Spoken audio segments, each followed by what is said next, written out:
মাননীয় স্পিকার, দীর্ঘদিন পর্যন্ত এই দেশে কোনো নির্বাচন হয় নাই।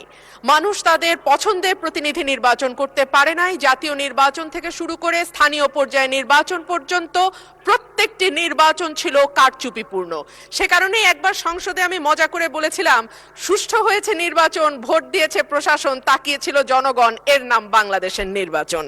তো মাননীয় স্পিকার, সেই জায়গা থেকে ৩৬শে জুলাই আমাদের জীবনে আসলো, কয়েক লক্ষ মানুষ রাস্তায় নামলো, কয়েক হাজার মানুষ চিরতরে পঙ্গু হলো এবং প্রায় ১৫০০-এর উপর মানুষ তাদের জীবন দিল যাতে মানুষ তার ভোটের অধিকার আবারও ফিরে পায়। এবং আল্লাহর কাছে অশেষ শুকরিয়া মাননীয় স্পিকার, একটি অবাধ, সুষ্ঠু, নিরপেক্ষ নির্বাচনের মধ্যে দিয়ে ত্রয়োদশ জাতীয় সংসদ গঠিত হয়েছে এবং আমি এই সংসদে একজন স্বতন্ত্র প্রার্থী হিসেবে নির্বাচিত হয়েছি। মাননীয় স্পিকার, সংবিধানের ৫৯ অনুচ্ছেদের দিকে আপনার দৃষ্টি আকর্ষণ করছি। সংবিধানের ৫৯ অনুচ্ছেদ বলছে, নির্বাচিত ব্যক্তিদের সমন্বয়ে গঠিত প্রতিষ্ঠান সমূহের উপর প্রজাতন্ত্রের প্রত্যেক প্রশাসনিক একাংশের স্থানীয় শাসনের ভার থাকিবে।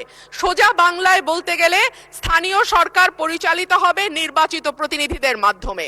কিন্তু আমরা বিস্ময়ের সঙ্গে এবং দুঃখ নিয়ে লক্ষ্য করলাম, একটি নির্বাচিত সরকার ক্ষমতায় আসবার পরপরই স্থানীয় প্রশাসনগুলোতে প্রশাসক নিয়োগ করেছে।